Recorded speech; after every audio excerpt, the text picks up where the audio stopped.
Students, good morning parents. 8వ తరగతి తెలుగు ప్రథమ భాష చిత్ర గ్రీవం ఉపవాచకం. ఓకే, మనము 2 క్లాసెస్లో ఎక్స్ప్లెనేషన్ చేస్తున్నామమ్మా. అయితే తండ్రి పక్షి తల్లి పక్షి గురించి చెప్పుకోబోతున్నాం.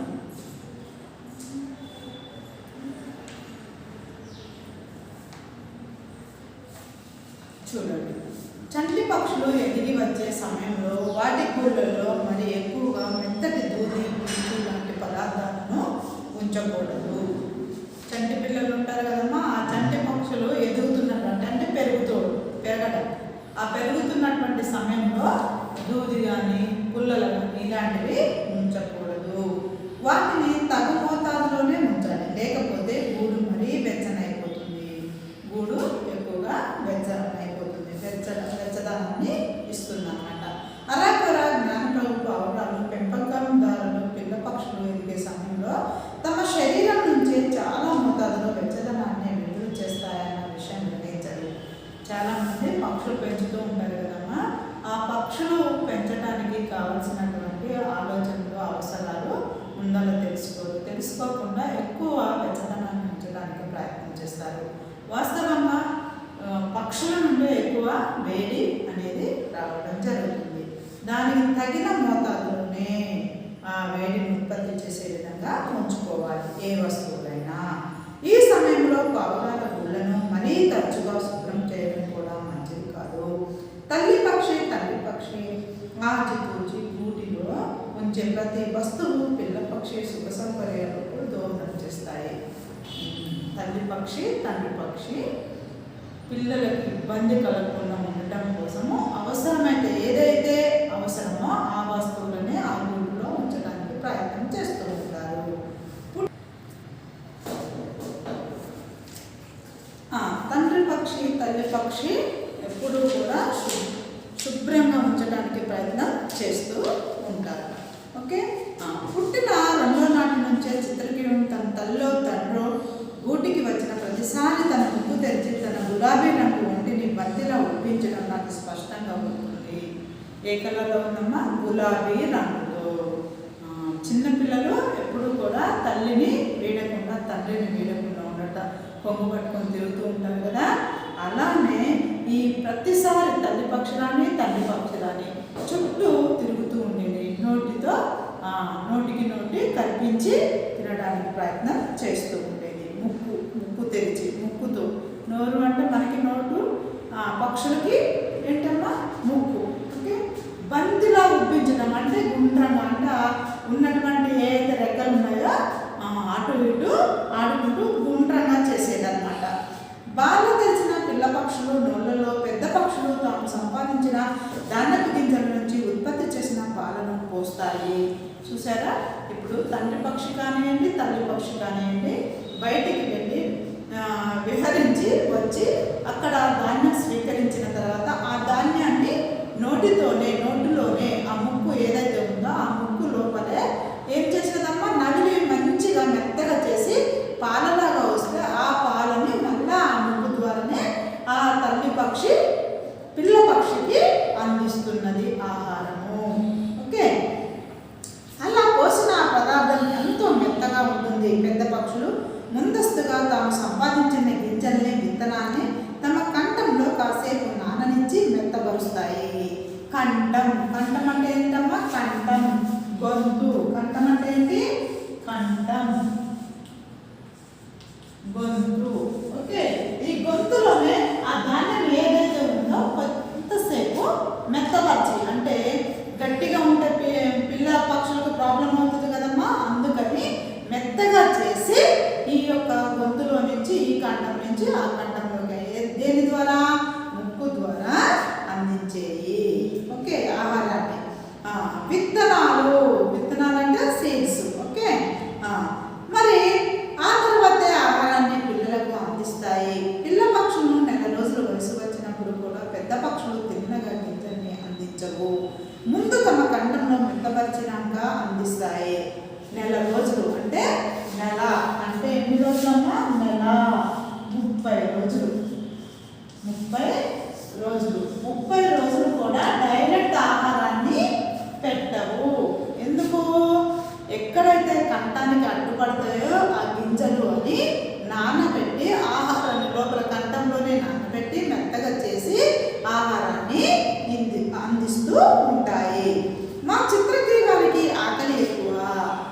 చిత్రగ్రీవానికి ఈ చిత్రగ్రీవానికి ఏంటమ్మా ఆకలి ఎక్కువ. చూసారా కుటుంబంలో కూడా కొంతమంది తక్కువ తీసుకుంటారు ఆహారాన్ని, కొంతమంది ఎక్కువ తీసుకుంటారు. కొంతమంది పిల్లలు ఎమ్మడి పడుతూ ఉంటే ఒక్కొక్క ముద్ద తింటూ ఉంటారు. అట్లానే కొంతమంది ఏమో చక్కగా తినడానికి ప్రయత్నం చేస్తూ ఉంటారు. చిన్నపిల్లలు కూడా చూడండి అమ్మా, మంచిగా ఫస్ట్ పప్పుని మెత్తగా చేసి మెత్తగా గింజల్ని పొడిలాగా చేసి తర్వాత అన్నము, మరి అన్నం గింజలు కూడా ఏంటి అవేంటి బియ్యం, ఆ బియ్యము ఈ పప్పు మిక్స్ చేసి మెత్తగా చేసిన తర్వాత గ్రైండర్ పట్టిన తర్వాత దాంట్లో నెయ్యి వేసి చక్కగా ఉడకబెట్టి మెత్తగా హార్లిక్స్ బూస్ట్ లాగా పెడతారు పిల్లలకి. అట్లనే ఇక్కడ పిల్ల పక్షులు కూడా ఒక నెల రోజులు వచ్చిందాక జాగ్రత్తగా చూస్తాయి. ఇక ఆహారం కొద్దిగా మంచిగానే ఆకలి ఎక్కువ కాబట్టి ఆహారం కొద్దిగా ఎక్కువగానే తీసుకుంటుంది చిత్రగ్రీవం. ఒక పెద్ద పక్షి తన దగ్గరే ఉండి లాగిస్తూ తన బాగోగులను చూస్తూ ఉండగా రెండో పక్షి తన కోసం ఆహార సేకరణలో నిమగ్నమై ఉండేలా చేసేది చిత్రగ్రీవం.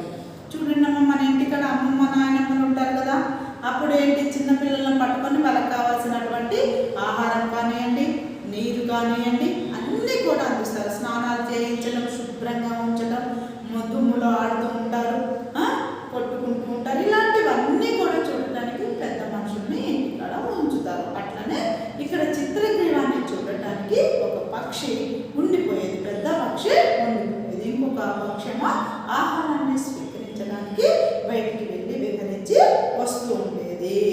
తల్లితో సరిసమానంగా తండ్రి కూడా చిత్రగ్రీవం బాగోగులు సరిచూడటంలోనూ ఆహారం అందించడంలోనూ పాలు పంచుకుందని నా అంచనా. సుమారుగా చూడండమ్మా, తండ్రి పక్షి బయట ఆహారాన్ని ఎలా స్వీకరిస్తారో తల్లి పక్షి ఇంట్లో ఉన్నటువంటి అంటే పిల్లల్ని కానివ్వండి, కుటుంబాన్ని కానివ్వండి అన్నీ కూడా చూసుకోవాల్సిన బాధ్యత. అంటే తండ్రి పక్షి తల్లి పక్షి రెండు కూడా బాధ్యతలను సమానంగా చూస్తారని చెప్పుకోవచ్చు. ఓకే, ఇక గులాబీ రంగు మారే పసుపు తల్లిదండ్రుల శ్రమ శ్రద్ధ పుణ్యమా అనే చిత్రగ్రీవము మహా ఏపుగా ఎదిగింది. గులాబీ రంగు మారే పసుపు కలిసి తెలుపు రంగు వచ్చింది. 3 రంగులు మారినాయి. చూడండి, ఫస్ట్ గులాబీ రంగు, ఫస్ట్ ఏ రంగు గులాబీ రంగు, ఫస్ట్ గులాబీ రంగు. ఓకే, తర్వాత పసుపు, తర్వాత పసుపు రంగు, తర్వాత తెలుపు రంగు. మొత్తానికి 3 రంగులు మారింది. ఏది మారిందమ్మా? చిత్రగ్రీవం. చిత్రగ్రీవం ఫస్ట్ గులాబీ, సెకండ్ పసుపు, 3 తెలుపు. ఓకే, థర్డ్ తెలుపు. 3 రంగులుగా మారింది. ఈకలు రానున్నాయనడానికి ఈ రంగు మార్పు మొదటి చూసానమ్మా. ఈకలు వస్తున్నాయంటే పెద్దగా అవుతుందని అర్థం. రంగు మార్పు ఎప్పుడు జరిగిద్దమ్మా? ఈ రంగు మార్పు ఈకలు వస్తున్నాయి అంటే రంగు మార్పు జరుగుతుంది. ఓకే, ఇక తర్వాత చిన్న చిన్న గొడిపిల్ల, ముళ్ళపంది, ముళ్ళలాంటి ఈకలు వచ్చాయి. దాని కళ్ళ దగ్గర, నోటి దగ్గర అప్పటిదాకా వేలాడుతూ ఉన్న పసుపు పచ్చని చర్మాలు రాలిపోయినాయి. పొడవాటి గట్టి సూది లాంటి ముక్కు రూపుదిద్దుకుంది. ఎంత బలమైన ముక్కో ఓ సంఘటన చెప్తాను. చూసారమ్మా, పెద్దగా అయ్యే కొన్ని అవయవాల్లోనూ మనుషుల యొక్క అవయవాల్లోనూ తేడా వస్తుంది. చిన్నపిల్లలుగా ఉన్నప్పుడు బుగ్గలు లడ్డు ఉంటూ ఉంటాయి. అట్లనే చిన్న పిల్లలకి చిన్న చిన్న అడుగులు ఉంటాయి. చేతులు కూడా చిన్నగా ముద్దుగా ఉంటుంటాయి. వాళ్ళ పలుకులు చిలక పలుకులు అంటూ మనము పోలుస్తూ ఉంటాం. అట్లనే ఇక్కడ పెద్ద ముందు రంగులు మారటం ఒకటి, స్టాండర్డ్ కావటం ఒకటి, ఈకలు చేంజ్ కావటం ఒకటి, మరి అట్లనే గట్టి పడటం ఒకటి ఏర్పడింది. అట్లనే ఇక్కడ ముక్కు గట్టి పడింది అన్నమాట. రూపుదిద్దుకుంది అంటే ఏంటమ్మా? ఆకారము మారింది అని అర్థం. చిత్రగ్రీవానికి 3 వారాల వయసు అప్పుడు దాని గూటిలోకి ఒక చీమ పాకింది. 3 వారాలు అంటే ఏంటమ్మా? 3 వారాలు అంటే 21 రోజు ఒక చీమ వచ్చిందంట గూటిలోకి. ఏమొచ్చిందమ్మా? చీమ. 21 రోజుకి చీమ వచ్చిందంట. పాకింది అంటే మెల్లమెల్లగా వచ్చింది.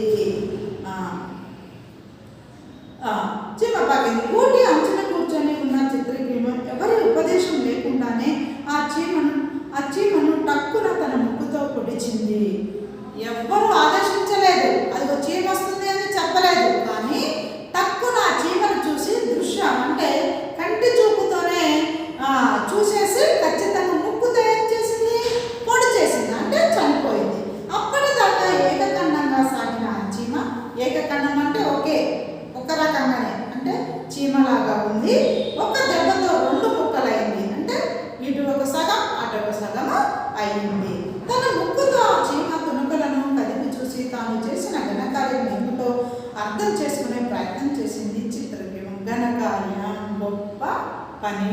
ఘనకార్యం అంటే ఏంటమ్మా? గొప్ప పని. ఘనకార్యం. ఘనకార్యం అంటే ఏంటి? ఘనకార్యం. ఘనకార్యం అంటే గొప్ప పని. ఓకే, కార్యం అంటే పని, ఘనం అంటే గొప్ప అన్నమాట. గొప్ప పని అన్నమాట. ఏంటి? చీమను 2 రకాలుగా మార్చింది.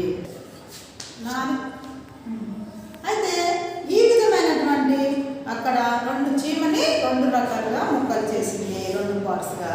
ఇక అది ఏదో తినే వస్తువు అనుకొని తమ పౌరాల జాతికి మిత్రుడైన ఆ అమాయకుడు నల్ల చీమను చిత్రగ్రీవం పొడిచి చంపిందనడంలో సందేహం లేదు. తాను చేసిన పని చూసి చిత్రగ్రీవం పశ్చాత్తాపపడిందని మనం అనుకోవచ్చు. ఏదేమైనా చిత్రగ్రీవం మళ్ళా ఎప్పుడు తన జీవితంలో మరోసారి చీమను చంపలేదు. ఒక్కసారి తప్పు అని తెలిసిన తర్వాత మానవుడు కూడా తప్పు చేయడానికి ఎలా సిద్ధపడదో ఆ విధంగానే ఆ చీమను చంపడం అంటే మనకి ఎటువంటి హాని చేయనటువంటి దానిని జోలిపోవడం తప్పు అనేటువంటిది చిత్రగ్రీవం తెలుసుకుంది. ఎప్పుడు కూడా తన యొక్క ఇదిలో ఎప్పుడు కూడా ఆ చీమల జోలి పోలేదు. నల్ల చీమ పుట్టదు, ఎర్ర చీమ పుట్టింది అనేది తర్వాత తెలుసుకుంది. పుట్టిన 5వ వారానికల్లా చిత్రగ్రీవం తన పుట్టిన గూటి నుంచి బయటికి గెంతి పావురాల గూళ్ళ దగ్గర ఉంచిన మట్టి ముగ్గుల్లోంచి మంచినీళ్లు తాగే స్థాయికి చేరుకుంది. 5 వారాలు. 5 వారాలు అంటే ఎన్నమ్మా? 37 రోజులు. ఆ 37 రోజులకి ఏం చేసింది? మెల్లమెల్లగా తన యొక్క గూడు నుంచి బయటికి వచ్చి బయట మూకుడులో పోసినటువంటి నీరుని తాగటానికి కానివ్వండి, మరి బయట ఉన్నటువంటి పక్షులతో ఆడుకోవటానికి కానివ్వండి రావడం జరిగింది. రోజు సొంతంగా ఆహారము సంపాదించుకునే ప్రయత్నాలు చేస్తున్నప్పటికీ చిత్రగ్రీవం స్థూలంగా తన ఆహారం కోసం తల్లిదండ్రుల మీద ఆధారపడి ఉంది. ఆహారాన్ని సంపాదించుకుందామని ఆలోచిస్తుంది, ఎగురటానికి ప్రయత్నం చేస్తుంది. కానీ స్థూలంగా అంటే మొత్తానికి తల్లిదండ్రుల మీద ఆహారం మీద ఆధారపడి ఉంది. ఎప్పుడు వరకు? 40 రోజుల వరకు. మరి నా ముంజేతు మీద కూర్చొని ముంజేతు అంటే చేతికి ముందలటువంటి చేతిని ఏమంటారమ్మా? ముంజేతు. ఇటువంటి చేతిని ఏమంటారు? ముంజేతు. ఆ ముంజేతు మీద కూర్చుంది. గుడ్ల మార్పుల్లో ఉన్నప్పుడు ఇంటి పైకప్పును తుపాను ఎగురుకున్నట్టుగా నా మొహాన్ని ఏదో బలంగా చూడండమ్మా. ఇక్కడ అరిచేతిలో గింజల్ని ఒక్కసారిగా ఒక్కొక్కటికి పొడుచుకు తినేది. అరిచేతిలో ముంజేతు అంటే ఏందమ్మా? చెయ్యిగా. తర్వాత ఆ అరిచేతిలో ఉన్నటువంటి గింజలు ఏం చేసింది? ఒక్కొక్కటి తీసుకొని తింటుందన్నమాట. పొడుచుకు తినేది. పొడుచుకు అంటే ఏంటమ్మా? పొడుచుకోవడం అంటే ముక్కు ద్వారా ఇట్లా కొట్టడం అన్నమాట. ముక్కు ద్వారా టచ్ చేయడం, దాన్ని పొడుచుకొని తినేది అంటారు. గాలిని వాడు చమత్కారంగా బంతులను గాలిలోకి ఎగరేసి పట్టుకునే విధంగా చిత్రగ్రీవం గింజలంతర గొంతులో పైకి కిందకి ఆడించి ఆ తర్వాత టక్కులు నింపేది. చూడండి అమ్మా, ఇప్పుడు కోతిని తీసుకొస్తారు. కోతిని ఎటు ఆడమంటే అటు ఆడుతూ ఉంటుంది. గారెడి చేస్తూ ఉంటాడు కదమ్మా. అట్లనే ఇక్కడ చిత్రగ్రీవం కూడా తన యొక్క గింజల్ని పైకి ఎగరేసి మళ్ళీ నోట్లోకి, మళ్ళీ పైకి ఎగరేసి నోట్లోకి, ఇట్లా గారెడి చేస్తూ తన యొక్క ఆహారాన్ని స్వీకరించేదట. అలా మింగిన ప్రతిసారి నాకేసి చూసి భలే బాగా చేస్తున్నాను కదా, మా అమ్మ నాన్న పైకప్పు మీద చలికాగుతున్నారు కదా, వాళ్ళు దిగి వచ్చాక నేను ఎంత చురుకైన దాన్నో వాళ్ళకి చెప్తావు కదా అన్నట్టుగా నాకేసి చూసేది. కానీ ఏ మాట నా మాట చెప్పుకుందాం. శక్తియుక్తులు పెంపొందించుకోవడంలో నా దగ్గర ఉన్న పావురాలన్నింటిలోకి చిత్రగ్రీవమే మందకోడి. మందకోడి అంటే ఏంటమ్మా? లేజినెస్, సోమరితనం. మందకోడి అంటే మందకోడి సోమరితనం. ఎన్నో పక్షులు ఉన్నాయి, కానీ అన్నిటికన్నా లేజినెస్ ఏంటి? మందకోడి అంటే ఏం చెప్పానమ్మా? సోమరితనం, లేజినెస్, సోమరితనం. ఇంత సోమరితనం ఉన్న పక్షి ఇదొక్కటి. ఏది? చిత్రగ్రీవం. పైన తల్లిదండ్రులు 2 కూడా అక్కడ చలి కాచుకుంటున్నటువంటి సమయంలో కింద ఇది చేసేటువంటి ఏవైతే గరిడీలు ఉన్నాయో అవన్నీ చూస్తున్నావు కదా, ఇవన్నీ మా తల్లిదండ్రులకు చెప్తావు కదా అన్నట్టుగా ఎవరికల్లి చూసేది?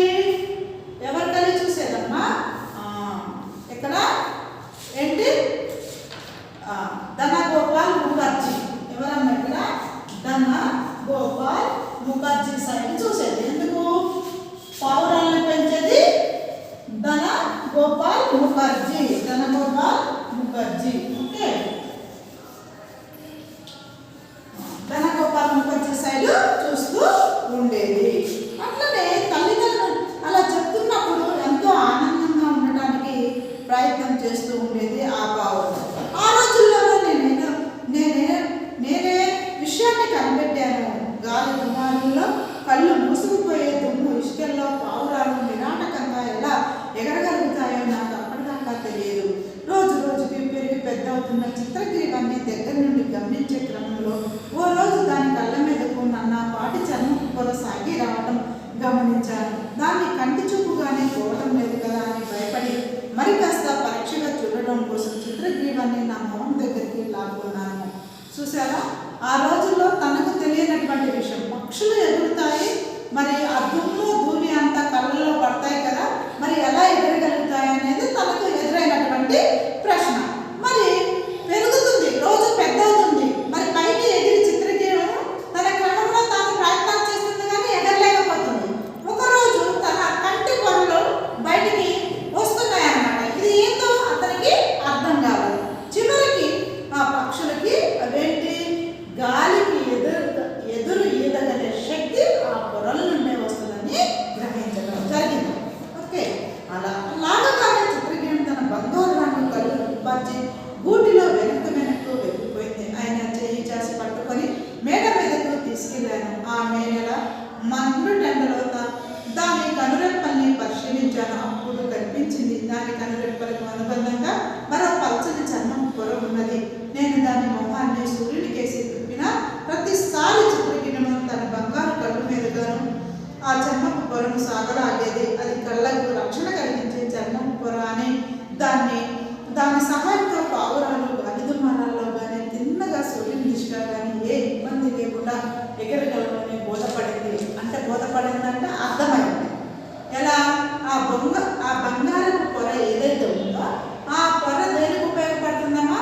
సూర్యుడి కిరణాలకి ఎదురుగా ఎగరడానికి, మరియు గాలిలో ఉన్నటువంటి ఏదైతే ఉందో దుమ్ము ధూళి కణాలను రక్షించడం కోసం ఆ బంగారం కలర్ అయినటువంటి కణం అనేది ఏర్పడింది అన్నమాట.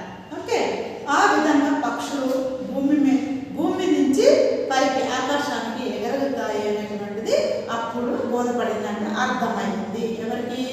ధన గోపాల్ ముఖర్జీ గారికి. ఓకే, ఇలానే పావురాలు అన్నీ తెలివైనవే. కానీ ఇక్కడ మందకోడి పావురాన్ని చూసినటువంటి ధన గోపాల్ ముఖర్జీ తన పెంపకంలో తన యొక్క సాధన కోసం చిత్రగ్రీవాన్ని ఎగరడం కోసం ఎన్నో ప్రయత్నాలు చేశాడు. ఇక నెక్స్ట్ క్లాస్లో మనము ఎక్స్ప్లెనేషన్ చేస్తున్నాము. Homework third part learn.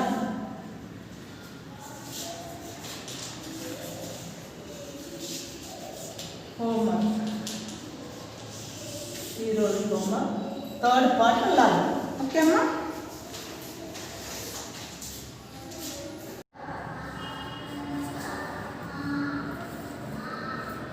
सभी को शुभोदय। आज की कक्षा का स्वागत है।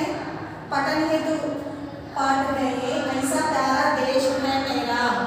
ऐसा प्यारा देश है मेरा। कौन सा देश है बेटा? भारत देश है। भारत देश कैसा रहता? सुंदर रहता। माथे पर हिमालय रहता, चरणों पर सिंधु अंचल रहता। सिंधु अंचल बोले तो नदियाँ, बहुत सुंदर हरा भरा रहता, खेतों से फसलों से लदे। भारत देश सुंदर है, इसलिए ऐसा प्यारा देश है मेरा बोल के कौन कहा? लेकर राकेश तरंग कहा। इसमें देखो बेटा तिरंगा झंडा देखो, बुक में देखो बेटा, एक क्या है? एक कबूतर है। ये क्या है? तिरंगा झंडा है।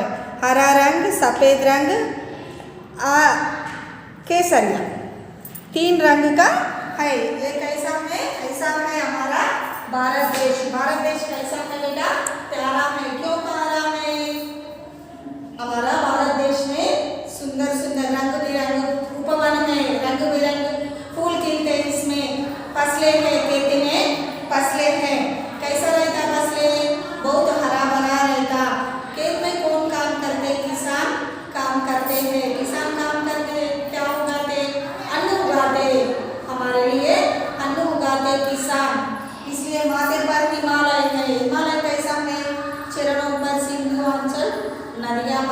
है देखने का। वंदनीय भारत है, हमारा भारत कैसा है, वंदनीय भारत है। हमारा भारत देश का तिरंगा झंडा दिए, तिरंगा झंडा बोले तो क्या है, इसमें क्या रहता, 3 रंग रहता। 3 रंग किसका चिन्ह है बेटा, शांति का चिन्ह है। ये हमारा झंडा, क्यों झंडा फहराते, हमको स्वतंत्र आए ना, 15 अगस्त 1947 को स्वतंत्र आए, इसीलिए स्वतंत्र के यादगार में हर साल 15 अगस्त को हम झंडा फहराता है, शहीदों को याद दिलाता है। क्यों, हमारे देश के लिए, हमारा प्यारा देश है, अंग्रेजों से बंधनों के मुक्त हो गया, इसीलिए हम हर साल स्वतंत्रता दिवस और गणतंत्र दिवस को मनाते हैं। ये क्या बोलते हैं, राष्ट्रीय त्योहार बोलते हैं, इसको क्या बोलते हैं, राष्ट्रीय त्योहार के रूप में मनाते हैं। वो दिन सभी को याद दिलाते, वो सरकारी कार्यालय में, पाठशालाओं में झंडा फहराता है। इसीलिए भारत देश बोले तो देश में बहुत रंग बिरंगे उपवन है, उपवन में रंग बिरंगे फूल खिलते। भारत देश में सभी मिलजुल कर रहता, अनेक धर्म का लोग बसते इधर, मगर उनका संप्रदाय का अनुसार उनका त्योहार मनाते, सभी मनाते। हिंदू रहता, सिख रहता, मुस्लिम, ईसाई सभी रहता भारत देश में, मगर मिलजुल कर रहता है। ऐसा प्यारा देश है मेरा बोल के बोले। बच्चों की मुस्कान लिए हर फूल जहाँ खिलता है, बच्चों के मुस्कान लिए हर फूल जहाँ खिलता है। कहाँ खिलता है, बच्चों को मुस्कान, बच्चों को, छोटा छोटा बच्चा रहता है ना, उनका मुस्कान कैसा रहता, मुस्कान बोले तो क्या है, स्माइल। स्माइल कैसा रहता बेटा, बहुत अच्छा रहता उसका। बच्चों को मुस्कान लेकर कहाँ फूल खिलता है, कहाँ फूल खिलता, उसका मुस्कान लेकर फूल खिलता है। जिसके आंगन में हर कोई हंसते हुए मिलता है। बच्चों की मुस्कान लिए हर फूल जहाँ खिलता है, बच्चों का मुस्कान लेके, मुस्कान बोले तो स्माइल लेके हर फूल जहाँ खिलता है, फूल बच्चों का मुस्कान लेकर कहाँ फूल खिलते हैं, उधर वो आंगन में हर एक कैसा मिलते, हंसते हुए मिलता है, सभी हंसते हुए मिलता है। बच्चों की क्या लेकर, बच्चों की मुस्कान लिए हर फूल जहाँ खिलता है, उधर जिसके आंगन में हर कोई हंसते हुए मिलता है। धर्म से बढ़कर मानवता का मान जहाँ पर होता है, जिसके आंचल में हर कोई दुख भुलाकर सोता है। इधर क्या बोल रहे, धर्म से बढ़कर मानवता का, धर्म से बढ़कर मानवत्व मान जहाँ पर होता है, आदर, सम्मान, रेस्पेक्ट। धर्म से बढ़कर कौन बड़ा है, कैसा महत्व है, मानवता। मानवता बहुत धर्म से बड़ा है। मान जहाँ पर होता है, कहाँ पर रेस्पेक्ट मिलता है, सम्मान मिलता है, आदर मिलता है। जिसके आंचल में हर कोई दुख भुलाकर सोता है, जिसके आंचल में हर कोई दुख भुलाकर सोता है, जिसके आंचल में सभी हर कोई दुख भुलाकर, दुख नहीं रहता, सुखी रहता, दुख नहीं रहता, लेश मात्र भी कष्ट नहीं रहता। उन्होंने क्या करते हैं, कैसा, वो भय को छोड़कर अच्छा नींद में चले जाते। कुछ भी टेंशन नहीं है उनको, अच्छा सो जाता। टेंशन है तो नींद नहीं आता, टेंशन नहीं है तो नींद में आता। अच्छा, जिसके आंचल में हर कोई, बोले तो हमारा भारत देश में धर्म से बढ़कर मानवता का मान जहाँ पर होता है, वहाँ क्या होता, जिसके आंचल में हर कोई डर के मारे से अच्छा नींद में चले जाता, दुख भुलाकर सोता, दुख सब भूलकर सो जाता। पर्वत नदियाँ झील बहारे, पर्वत नदियाँ झील बहारे कण कण जहाँ लुटाते हैं। पर्वत नदियाँ, पर्वत है ना, हमारा भारत देश में बहुत सारे पर्वत है और नदियाँ हैं, झील है, और क्या है, बहारे। बहारे बोले तो ऋतु। कण कण जहाँ मुस्कान रहता। क्या? पर्वत, नदियाँ, झील, बहारे, जिसके चमन में हर कोई, जिसके चमन, चमन बोले तो क्या है? गार्डन, जिसके चमन में हर कोई शांति संदेश फैलाता है। शांति, चमन में क्या रहता बेटा? अच्छा रंग बिरंगे फूल रहता है, उसको देखे तो सभी के मन लुटता है। अच्छा सूखे पेड़ को कोई भी नहीं देते, इधर रंग बिरंगे फूल रहे तो सभी क्या करते? अब्बा कितना अच्छा है फूल बोल के सभी का नजर वो फूल पर चले जाता।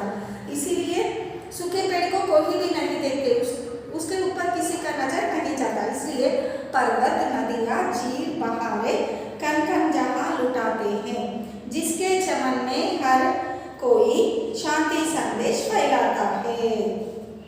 जिसका कण कण, पर्वत, नदियाँ, झील, बहारे कण कण जहाँ लुटाता है, उधर उसका मुस्कान मिलता है। जिसके चमन में हर कोई, उसका बाग में, चमन बोले तो गार्डन में शांति संदेश फैलाता है। माटी माटी सुगंध लुटाती है, सोना जहाँ पर उगता है। माटी माटी सुगंध लुटाता है। माटी, माटी बोले तो मिट्टी, मिट्टी कहाँ सुगंध फैलाता है? मिट्टी है। सोना जहाँ पर उगता है, उधर उगते हैं। क्या उगते? सोना। सोना बोले तो क्या है? फसले, हम अन्न खाते ना, अनाज, फसले, वो ग्राउंडनट वो रहते ना, वो सब उगता है। माटी माटी सुगंध लुटाते हैं बोले तो मिट्टी अच्छा सुगंध फैलाए तो क्या होता? सोना जहाँ पर उगता है। जिसकी छाया में हर कोई गीत खुशी से गाता है। जिसकी छाया में, जिसकी छाया में हर कोई गीत खुशी से गाता है। अच्छा सुख रहे तो कोई भी अच्छा गीत गा सकते। किसी को टेंशन रहे तो, प्रॉब्लम है तो, मुश्किल से है तो क्या करते हैं लोग? अच्छा गीत नहीं गाते, सभी खुश रहे तो, आनंद से रहे तो खुशी से गाना गाना शुरू करते। जिसकी छाया में हर कोई गीत खुशी से गाता है। किसकी छाया में? हमारा प्यारा देश में। ऐसा प्यारा देश है मेरा, जिसमें भारत सबसे न्यारा। ऐसा प्यारा देश है हमारा, इस दुनिया से सब में महत्वपूर्ण है, बहुत महत्वपूर्ण देश है। क्या है? प्यारा देश है। इसमें क्या क्या रहता? बच्चों का मुस्कान रहता, जो बच्चों की मुस्कान रहता। हर फूल जहाँ खिलता है, इधर बच्चों का मुस्कान रहता, उधर फूल खिलता है। जिसके आंगन में हर कोई हंसते हुए मिलता है, वहाँ उसका स्माइल से सभी मिल जाता है। क्या? मुस्कान से हंसते हुए मिलता है। एक बार पोएम्स देखो बेटा, कविता। बच्चों की मुस्कान लिए हर फूल जहाँ खिलता है। बच्चों की मुस्कान लिए हर फूल जहाँ खिलता है।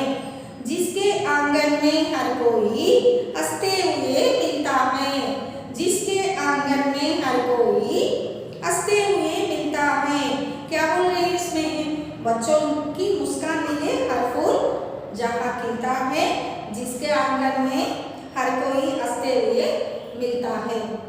कहाँ मिलता है ये? कहाँ हो सकता है ऐसा संभव? हमारा प्यारा भारत देश में। धर्म से बढ़कर मानवता का मान जहाँ पर होता है। धर्म से बढ़कर क्या महत्व है? क्या बना है? कौन सा? मानवता। जिसके आंचल में हर कोई दुख भुलाकर सोता है। किसके आंचल में? हमारा प्यारा भारत देश में आंचल में हर कोई दुख भुलाकर सोता है। पर्वत, नदियाँ, झील, बहारे कण कण कहाँ लुटाते हैं। जिसके चमन में हर कोई शांति संदेश फैलाते हैं। किसके? पर्वत, नदियाँ कहाँ पर है? हमारा भारत देश में पर्वत है, नदियाँ हैं, माथे पर हिमालय है, चरणों पर क्या है? चरणों पर सिंधु आंचल है। पर्वत, नदियाँ, झील, बहारे कण कण जहाँ लुटाते हैं। पर्वत, नदियाँ, झील कहाँ पर है? वहाँ मुस्कान फैलाता है। कहाँ है वो? हमारा भारत देश में। जिसके चमन में हर कोई शांति संदेश मिलता है। इसके भारत देश कैसा तुलना करे? चमन, चमन बोले तो एक गार्डन, एक उद्यान। उद्यान कैसा रहता हमारे देश में? रंग बिरंग फूलों से रहता। माटी माटी सुगंध लुटाती है, सोना जहाँ पर उगता है, जिसकी छाया में हर कोई। माटी माटी सुगंध लुटाती है। माटी माटी, माटी बोले तो मिट्टी। इसका मिट्टी कैसा रहता है? हमारा देश का मिट्टी सुगंध लुटाती है, सुगंध का फैलाते हैं, इसलिए क्या होता? सोना जहाँ पर उगता है, सोना उधर उगता है। जिसकी छाया में हर कोई गीत खुशी से गाता है। किसकी? जिसकी छाया में, किसकी छाया में? हमारा प्यारा भारत देश के छाया में मुस्कुराते हैं, आनंद का, खुशी का गीत गाते हैं। ऐसा है हमारा प्यारा देश है मेरा, जैसे भारत सबसे प्यारा, इस दुनिया से सबसे प्यारा हमारा भारत देश है बोल के कवि कहते हैं। कवि कहते हैं बेटा, समझ में आए बेटा? ऐसा भारत देश, ऐसा प्यारा भारत देश है, ऐसा प्यारा देश है मेरा। बोले तो क्या है इसमें? हमारे देश में बहुत सुंदर सुंदर बगीचा है, देखने के लायक बहुत सुंदर प्रदेश है। माथे पर हिमालय है, चरणों पर मुकुट है। ऐसा सुंदर भारत बोले तो बहुत प्यारा है। हिंदू मुस्लिम सिख ईसाई सभी इस देश में मिलजुल कर रहता है। अनेक उपवन है इस देश में, अनेक उपवन है। उपवन में क्या रहता बेटा? रंग बिरंग फूलों का रहता, रंग बिरंग फूलों का उपवन है। हमारा भारत देश कैसा है बेटा? वंदनीय है। वंदनीय बोले तो अनेक लोग, शहीद लोग हमको स्वतंत्र के लिए उसका प्राण त्याग कर दिया। इसके यादगार में हम हर साल 15 अगस्त को मनाते हैं, झंडा फहराते हैं। उसके यादगार में, शहीदों के यादगार में अनेक महान लोग इस भारत देश में जन्म लिया, इसीलिए इसको हम सबको ऐसा प्यारा है देश है हमारा भारत देश। ओके बेटा, समझ में आया? प्यारा देश है मेरा बोले तो कौन सा है? हमारा भारत देश। इसके बारे में राकेश तरंग क्या बोले? बच्चों का मुस्कान फैलाए तो सर हंसकर रहता है, इसका चिंता नहीं रहता, वो खुशी का गाना गाते हैं बोल के इसी के पाठ में कहा। इसके पाठ पठन हेतु लिखने का नहीं रहता, खाली पठन हेतु ओरल स्टोरी है, homework, Kavita learn.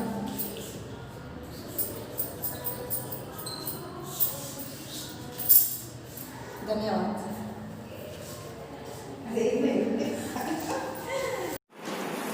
Seema, this 8th class, Unit 6A, reading the story of Ikat. Just in the previous class, I continued off of the lesson, and after finishing that, I am going to continue the same lesson. And this was about the Ikat in the previous class. What you studied in the Bojapali sarees, how we are going to do, and this Nirmal Nalgonda district, how they are going to weave the sarees. And this Ramya, she was asking the questions to the teacher, and she brought so much of bundles of cloths, and she was keeping in front of the children, and she was showing to all the children and how they are going to weave and what is the process, and she explained properly in a very neat manner. And here the Ravi was asking the questions and how they are going to insert like X and Y like this, like a graph they are going to insert. Here up to now this was completed. Now I am going to continue the same lesson once you see the page number 91.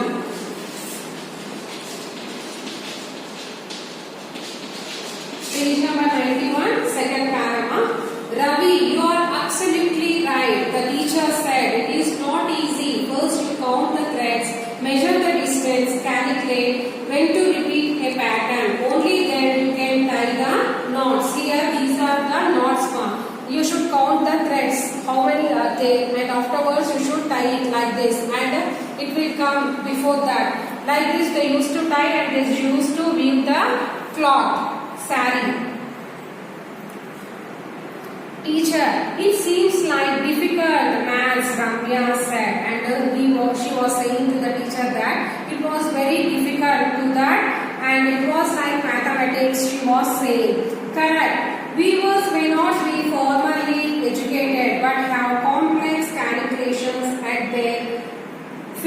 tips. They draw patterns on the graphs and copy them on the threads. Janaki continued, just close your eyes and imagine threads stretched out long with dots of different colors shining. I have seen such a sight in villages of Nalgonda. Someone said, teacher, the dots are like rainbows, chukka, that is how the name Chitiki Rumar. This was the favorite headgear of fishermen and other laborers. It was also the towel on the shoulders of traders in Gujarat. Here what happened? It was correct, like mathematical calculations only, it will be there. And but they are not educated. The people, those who are weaving, they are not educated. But also they can do the calculations with the help of the fingers. And they tie it properly. And they draw the patterns on the graphs and copy them on the threads. And the Janaki was continuing the class. And she said, just close your eyes and imagine how the threads are stretched like this. Stretched out long with dots of different colors shining. In the middle, the dots will be there, and these are known as chukka in Telugu. And I have seen such a sight in villages of Nalgonda. In the village of Nalgonda, someone said, teacher, the dots are like raindrops. How the raindrops will be there? Same like that, the raindrops will be there, and it will also say as chukka, like dots. Like dots in the villages they will call as chukka. That is how the name Chitiki Rumal. Chitiki Rumal means what? The fishermen, those who are going to catch the fishes, they used to keep in the headgear. That is known as the headgear, and all the laborers, those who are doing in the fields, the works, the farmers, what they will do, they will keep the headgear on this with the help of the towel. And some of the people, they will cover the towel on the shoulders. That also it will be having. This also will be in this. And the towel used shoulders on trades in Gujarat. They used to keep the towels on the shoulders. She suddenly thought of another explanation. She asked, children, when you have to measure a small quantity of a material, you use a specific word in Telugu. This time, Ramya answered promptly, Chitikedu, and before she completed, comprehension was written large on every child's face. Teacher, Chitiki means small and small dots of color which are characteristic of ikat. They chose. The class was jubilant. They were able to come up with an original explanation for a historical phase. What happened suddenly? She suddenly thought of another explanation, and she asked the children, when you have to measure the small quantities, you will have some of in the word in Telugu. She asked that question and Ramya answered that. What will you say small quantity in Telugu? Chitikedu you will say. If anyone want salt in the curd, what will say the grandmother or the father? Chitikedu, uppu, chitikedu. Like this, the small quantity will say as a chitikedu. And before she completed, comprehension was written large on every child's face. And the children, Chitiki means small dots. These only the small dots which we are going to be, which are characteristic of ikat. It measures, it was a ikat saree. They chose, the class was jubilant. They are sitting very silently. They were able to come up with an original explanation for a historical phrase. One of them they are going to express their views. When trade was vigorous with other nations in Southeast Asia, tie and dye or chitiki as lengths of fabric was a favorite export item, both in silk and cotton. She said, there are other interesting stories on ikat. Different regions fight about its origin. Did it travel from Gujarat to the south or vice versa? Did it first originate in the coastal belt of Andhra Pradesh and travel to Nalgonda? There is no systematic historical documentation to resolve this dispute. This class was fully attentive. Now, here what happened? The trade was vigorous. Southeast Asia, tie and dye. We will be having that tie and dye. Or chitiki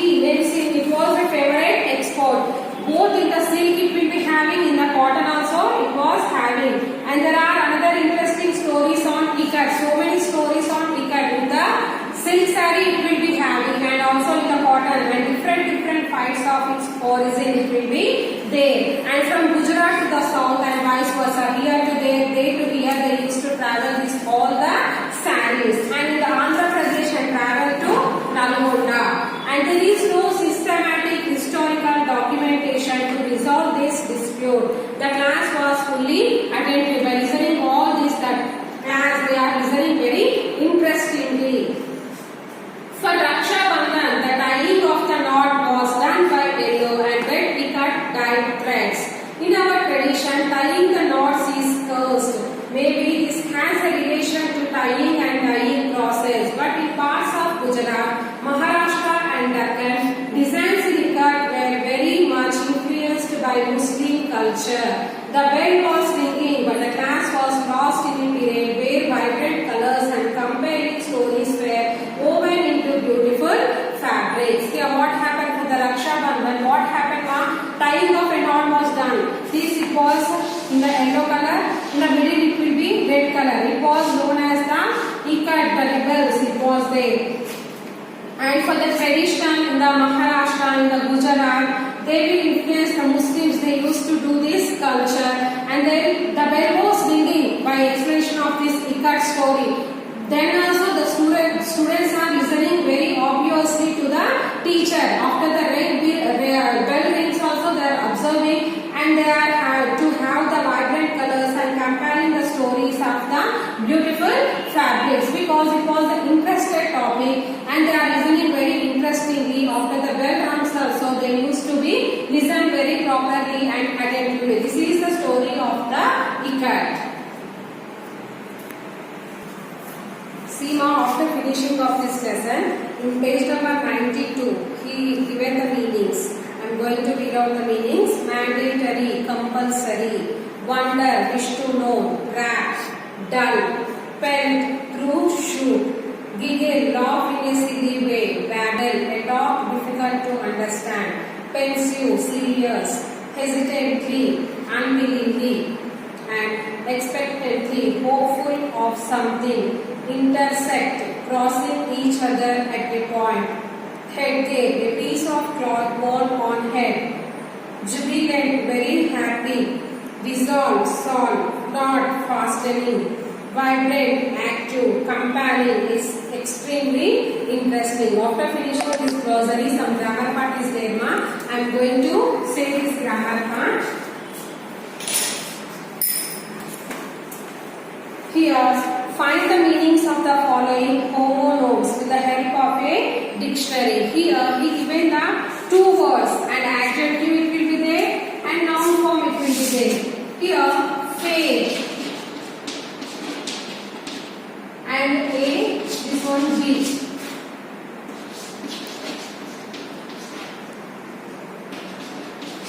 In this, acceptable and appropriate in a particular situation, and a large public event where goods are brought and sold, a type of entertainment in a field or park. Mind, in this mind also two meanings are there.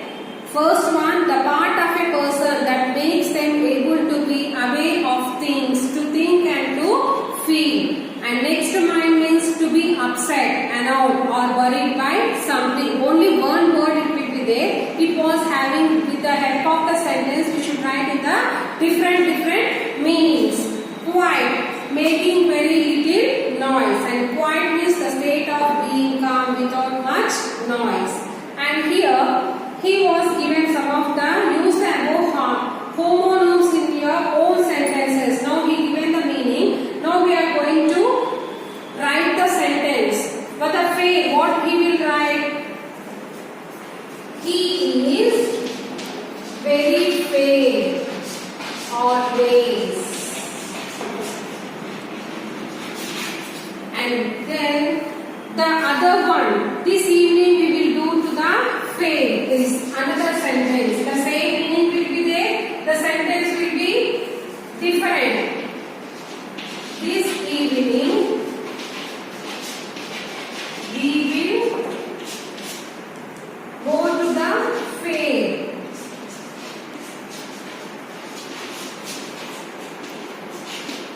And next, the second one I said no, mind.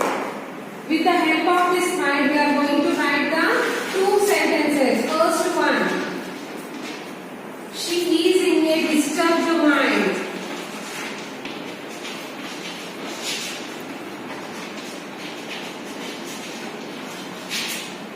Disturbed state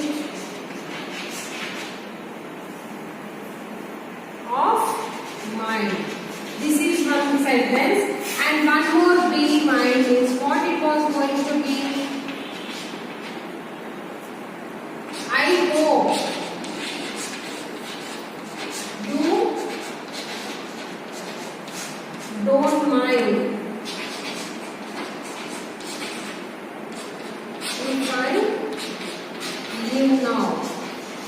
See ma here, the word is very same to same, but what happened here? The sentence it was different. It was a correct meaning. Fair means he is a very fair, always he is a good person. And fair means this evening we are going to see the fair, one of that. And mind, she is in a disturbed state of mind. It was undisturbed. And here mind, I hope you don't mind if I leave now. And we will say no, if anyone will come, we are going from that place. We will say, I hope you don't mind that I am going to leave this place. Now same like that only, quiet.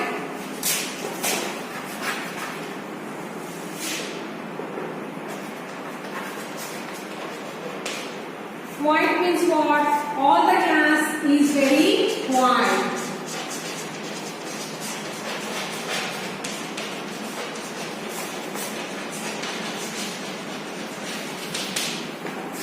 And one more quiet meaning. He always loves the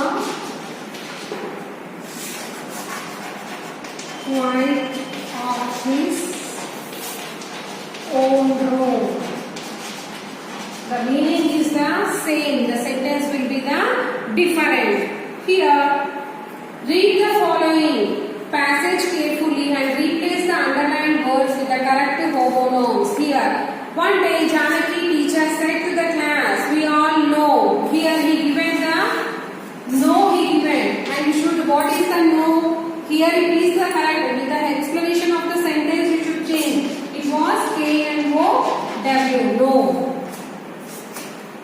And that the boy in the blue dress has won. Here he given blue. It was the blue dress he was saying. Which what? Blue it will be there. Has won the best student prize. Here best one means he given O-N-E one. It is the correct term. Best one means W-O-N one. Won the student prize. Here the same pronunciation, but with the help of the sentence you should change that word. P-R-I-Z-E, prize. For this year, she added, this is the right hour to felicitate you. Right hour means, here he given W-R-I-T, but it was wrong and it was which? R-I-G-H-T, right? It was the correct one. Here is the gift for the boy, but can anyone help me to untie the knot of the dyed ribbon? Here knot means knot. And dyed means what? He given D-I-E-D, but here D-Y-E-D. One boy come forward and helped her. There was a wonderful gift inside the box. This was the paragraph. Just he given in the middle of the paragraph. No he given, but particular to that it was K-N-O-W, no. Blue he given. It was B-L-U-E, blue. Won the prize. One means W-O-N word. It was the correct word. And prize. And won the prize means what? P-R-I-Z-E. It was the correct form. And W-R-I-T, right. It was R-I-G-H-T, right. Not K-N-O-T, not. It was the correct. Dyed means D-Y-E-D. It was the correct form of the word. Here, after finishing this mark, here report the following conversation is there. Just I am going to read out the conversation. Same like that only follow. Anyone